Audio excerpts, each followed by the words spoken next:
Howdy, folks. I'm an Iron Ink ice cream, icing incipient iguanas incognito. I'm Amber. And here are more insipid iguanas. Alright, folks, our first letter is titled, Am I a Jerk for Refusing to See My Wife's Brother? And I will try to keep things short. I'm a 29-year-old male, and I've gotten along very well with my wife's family, a 30-year-old female. They are really great people, and I have always felt very welcomed when I'm with them. My wife and I live relatively close to most of her family, so I do see them quite regularly. For the past few years, my brother-in-law, a 33-year-old male, and his wife, a 31-year-old female, have been fostering dogs. Most of the dogs have been great, but they typically don't keep them for more than a few weeks before finding a permanent home for the dog. However, that all changed with Lucky. Lucky is a 150-pound pit bull with a history of, as the shelter puts it, sporadic acts of aggression. Not only that, this dog has unfortunately been subjected to steroid injections by its previous owner. Since no one in their right mind would want to take Lucky, my brother-in-law and his wife decided to keep him full-time as he would most likely be put down otherwise. I saw this dog once before, and I was more than a little terrified. Lucky doesn't take kindly to strangers, and my brother-in-law has told me that he had to put him in a chain-linked enclosure in the backyard whenever anyone comes over to visit them. Since then, Lucky has chewed through this enclosure, and my brother-in-law and his wife have decided that perhaps exposure therapy to strangers is the best treatment for him. So, they have been asking people to come by their house to say hi. My wife has volunteered both of us, and when she told me that, I let her know that she would be going alone. We argued about it for a while, and my wife told me that I was doing the most. She said that it would be rude if I didn't go, since she had already promised them, but I still adamantly refused. She then framed it as how a real man would come and make sure she felt safe and would protect her if needed. I was beyond annoyed at this point and told her that hypothetically I could find a new wife, but I couldn't get an arm back. She got upset by this and decided to leave on her own. Am I the jerk? Alright folks, what do you think? Jerk or not the jerk? Not the jerk. While the last dig wasn't necessarily necessary, the rest of it, I totally 100% get why you do not want to be there. And, even the wife is like, oh, well, I need a man to protect me. Shows that she knows this dog is dangerous. Everyone knows this dog has the potential to be dangerous. Yeah, and I'm not saying that he's unreasonable for not wanting to go, but I think his last dig about this whole situation wasn't uncalled for. But also, why is she volunteering him to see a dangerous animal? Mm-hmm. I understand where they're coming from here. It's unfortunate that this dog has been mistreated so heavily and is prone to random acts of aggression. And OP recognizes that this animal isn't an animal that he wants to spend time around. And that's his choice. His wife shouldn't be trying to guilt him or pressure him into it by being like, a real man would do this. Well, and all it takes is one act of aggression, and that's it for OP or his wife, or any of them. That's trouble with a dog like this, a 150-pound dog like this, is that it just takes one act of aggression, to end up making someone be very injured, if not kill them, right? We have a dog who's chewing through a chain link enclosure. Yeah, I mean, this just does not sound like a good situation. And I certainly understand why they are trying to socialize this dog, but also they're trying to make this into OP's problem, and it's not OP's problem. Well, and are they even working with professionals, or is this just they got in their head that exposure therapy is the way to go? Because unless they are working with highly trained professionals, you cannot just, oh, well, exposure therapy works for getting children over their phobias, so it's going to train our dog. Yeah, I think that they're unfortunately going to be exposing a lot of people to a lot of risk, and hopefully they have something like, or umbrella insurance rather, if they're going to need that kind of insurance if somebody actually gets injured from this. This is not a game of roulette that I would be wanting to play, let's put it that way. Yeah, I would be staying far, far away from the... I don't care what people say. They can call me a scaredy cat if they want. I am staying far away from 150 pounds. I mean, that dog's bigger than me. Well, and the thing is this, there's a difference between bravery and foolishness. You know, being brave is facing a risk that needs to be faced, right? And even if you're scared, going ahead and facing that. Being foolish is facing an unnecessary risk. If you can avoid a risk and you don't have to do it, but you do it anyways, that's being foolhardy. And so there's really a difference between them. There is a difference between true acts of bravery and true acts of foolhardiness. And OP, I think, is just avoiding an unnecessary risk here. Let me know what you folks think, though. Chicken or not chicken? I'm 100% with OP on this one, so... And Singularity says, not the jerk, please tell me there are no children in that home. And OP replies, thankfully they don't have any children. And Addie the Nerd says, not the jerk, she volunteered you so she can greet the dog. Good on your brother-in-law and his wife for keeping the dog. That's a wonderful thing to give it a second chance, but right now it's still very much a scary dog and you shouldn't have to deal with it. And OP replies, the first time I saw it, I didn't even get out of the car because he was growling so much. When I started to slowly open the door to step out, my brother-in-law told me, you probably shouldn't do that. Oof, that's... no thank you. Yeah, I again, like, this is a dangerous animal. And I'm a bot says, hard pass dude. Brother-in-law knows it's a dynamite dog. Ready to go off. Your wife needs to get real. If that dog went after her, brother-in-law could not stop it, short of a pistol. Not the jerk, your wife owes you an apology.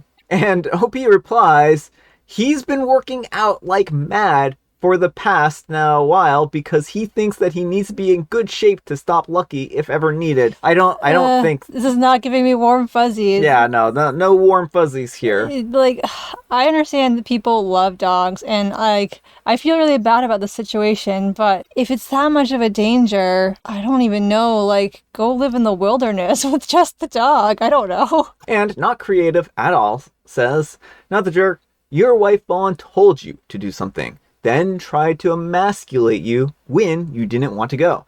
That's an jerk move right there. Hold firm on this. And OP replies, 100%, I will. I do not want to be eaten.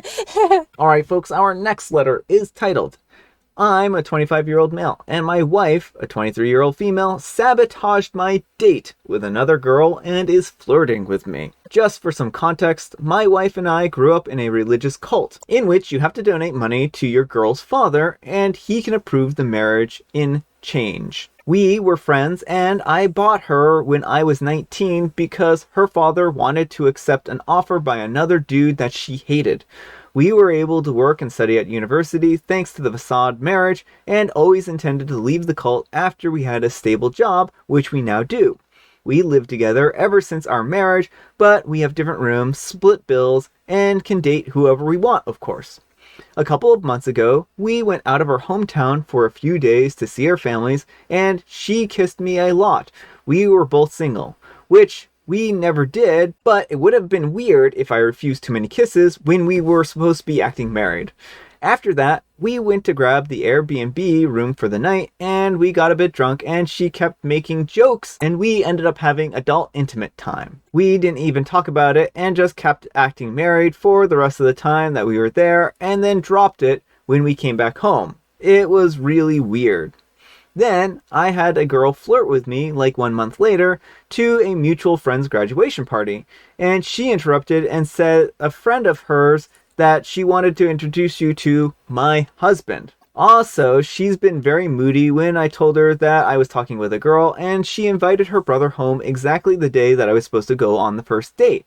So I had to reschedule to another day, and she told me that those days she wanted for us to go to her aunt's birthday. We never went to her birthday before. Also, she looks happier since when the girl said that she doesn't want to date me anymore and is trying to get physical contact with me way more often, like hugs or tickling me.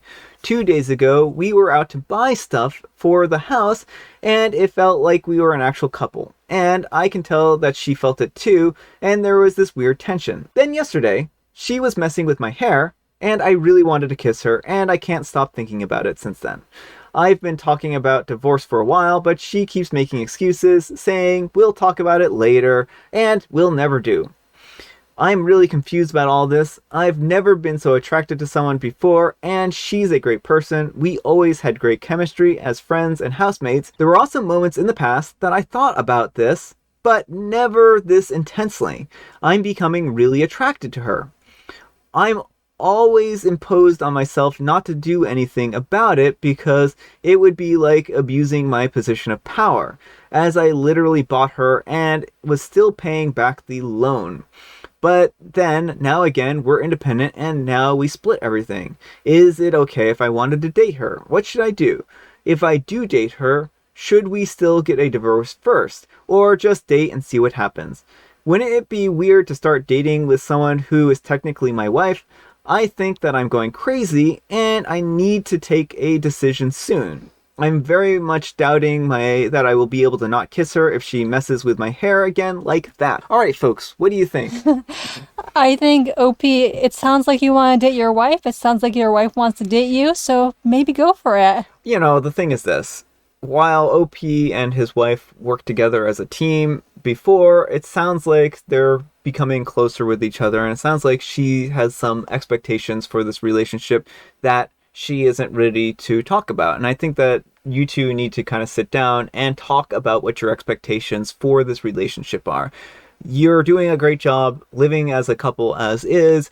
You already work as a good team, splitting bills, being good to each other in general. And I think that there are a lot of good green flags in this situation. Or just let it naturally happen too. Things could just play out. You two could just be closer and just kind of let things evolve from there, because it really sounds like that's the direction that she's going with this. Yeah, well, I mean, certainly I think talking is great. Although I don't know a lot about this cult, but you know, there are a lot of like religious entities that are very closed off about talking about intimacy.